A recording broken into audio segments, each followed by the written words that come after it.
Well, I started really young. My mom said that I was like around 8 years old, 9 years old. I started sketching something based from the game that I played back then. That was a long time ago.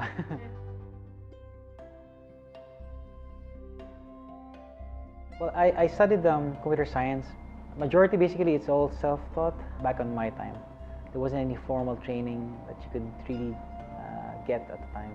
So most of the things that we're using right now, I'm using right now, it's all self-taught.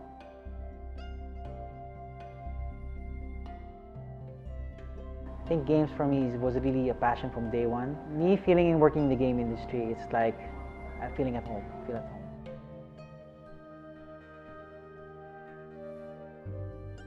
Well, back then there wasn't any internet. Having at the time there wasn't really any resources. But now it's more into the internet, which is you go to YouTube, you see like a lot of videos teaching about game development. Being a student now that really likes games, there's no excuse.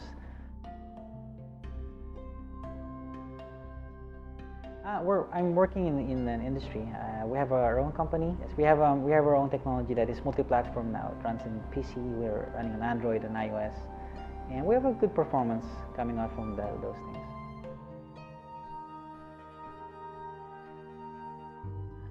At first, it's really a desire of the same thing, the games.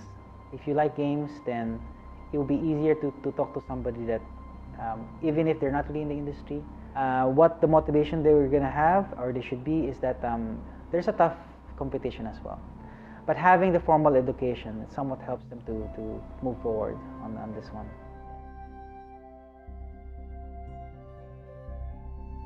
My philosophy in teaching is that you have to be honest with them. I mean, you have to show the reality. You cannot really sugarcoat anything in the industry. If you say that it's not enough, you say it is not enough. If you say that it's really tough, then you say it's really tough. You don't say it's easy when it's really. And I think they have to know the reality. Well, the moment that you're honest with them, and the moment that they also trust you, that's where you could really challenge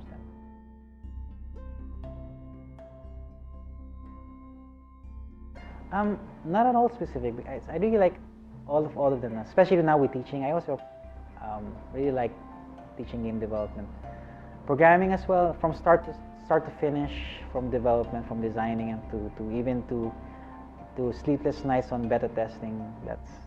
I like all of them.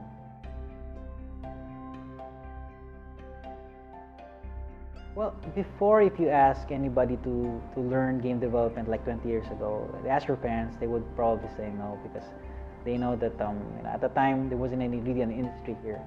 Now it's a different case, because what's happening now is that you have, like you said, there's different categories, different genres now. Serious games is coming along. Now there's like the concept of VR and AR.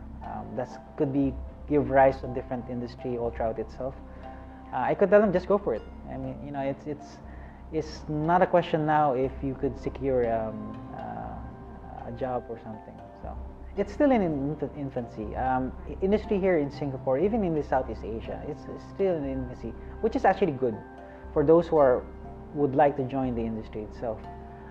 You are going to be the pioneer in this industry. I would say still that the industry here is still in the going up. So I haven't picked yet. So.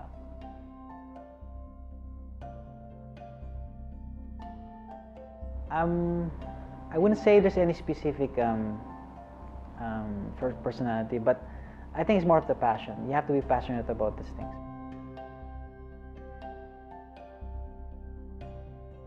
Advice is actually just go for it. The industry is ready for them. We have a school running, get a certification or a diploma because of that. There's no reason to not join if you're really want to join the game industry.